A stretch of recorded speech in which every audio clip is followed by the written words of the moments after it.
Ito po yung fifth video ko, and I think ako yata ang nauuna sa lahat ng mga nag-research tungkol sa mga death ng related DPWH employees. At ang una kong upload ay noong may namatay na taga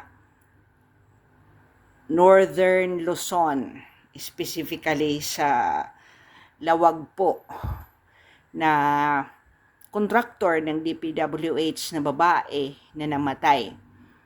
And ako din, wala pang upload yung mga ibang mga vloggers ang nakaisip na sino ang kauna-unahang mga tao, hindi lang dito sa Pilipinas, na nag-fake na kanilang death, and then naglabasan po yung mga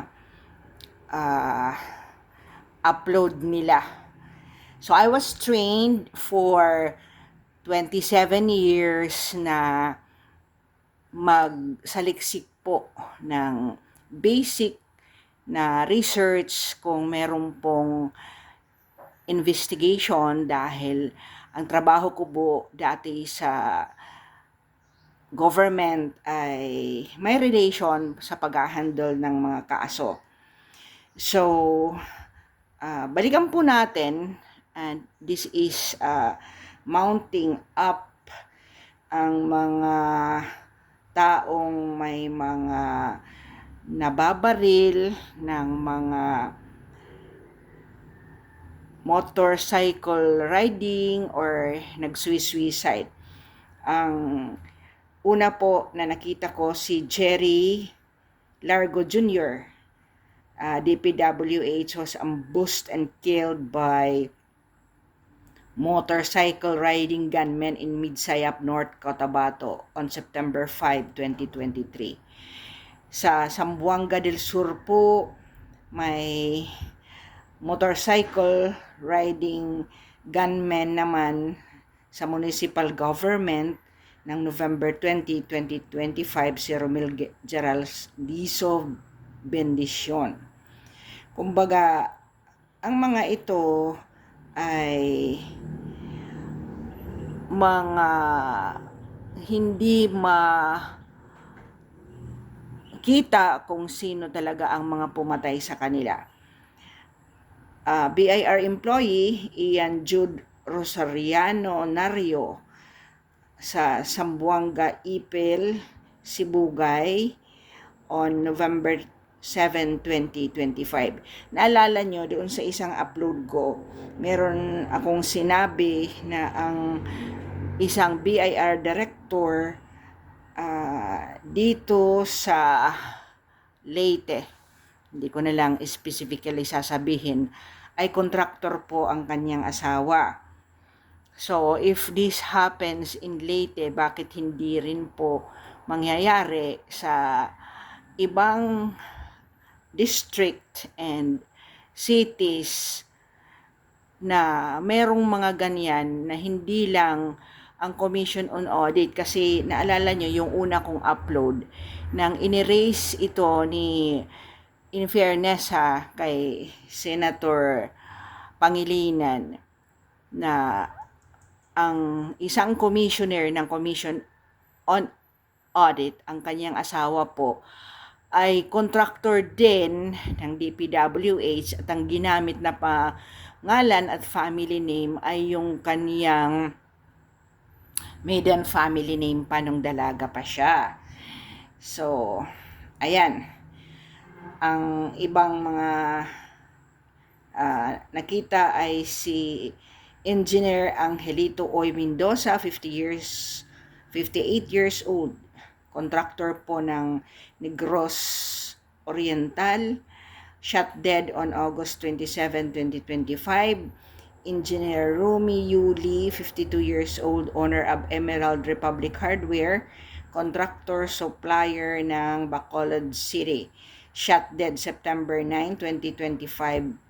Engineer Romeo Ibero Levelo sa Social Services Development BARM, Maguindanao, shot dead and ambushed September 16, 2025. Engineer Larry Reyes works at DPWH as an engineer specially, focused on the Bids and Awards Committee Chairman, 1st District Engineering Office in Sorsogon. Nag-suicide ko November 13, 2025. Engineer Roy Joy Reyes Osinar, 31 years old. And ito po ay Bids and Awards Committee Chairman din sa 1st District Engineering Office in Sorsogon.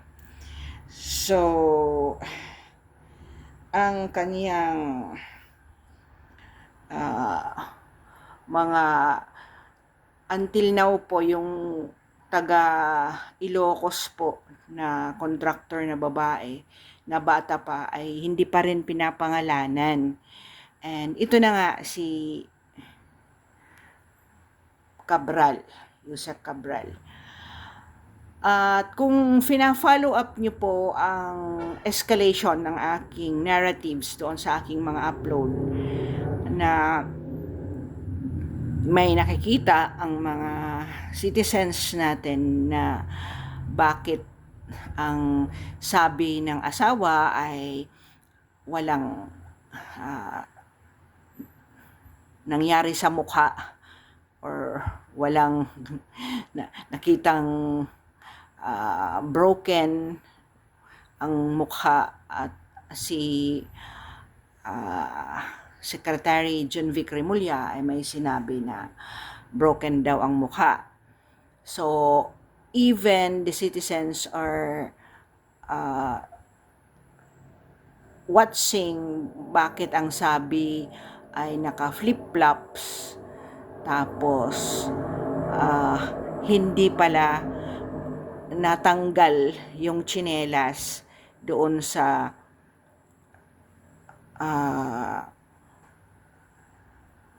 picture ng, pwede ba yun? Hindi natanggal ang tsinelas noong namatay.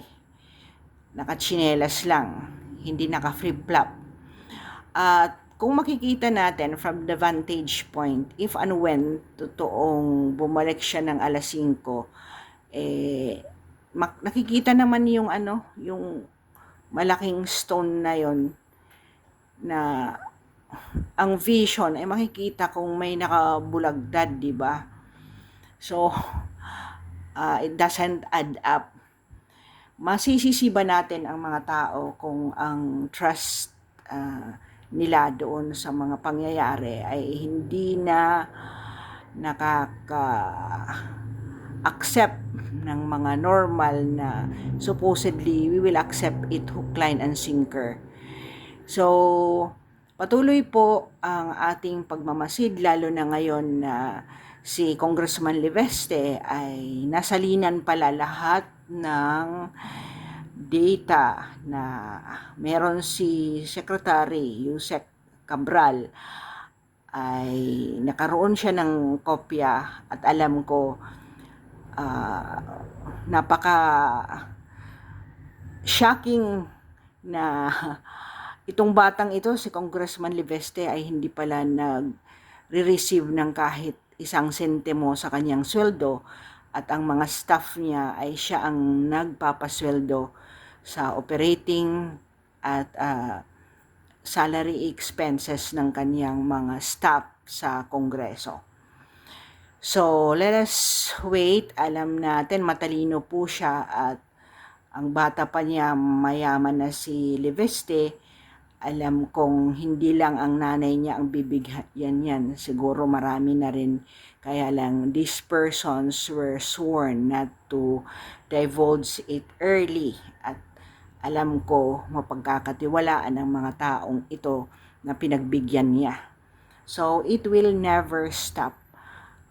Evil will not thrive. Believe. Parang sa isip natin, parang araw-araw na lang, hindi na matapos-tapos ito. one day it will soon be over. December 25 po ang aking speculation na mag-i-end na po ang evil ng panahon natin na ito. So, we pray, we keep on praying. But sa lahat ng ito po, yun na lang po ang ating magagawa. At alam ko, I feel it in my heart, talagang hindi yata i-release si FPRRD habang ang nakaupo ay ang administrasyon na to.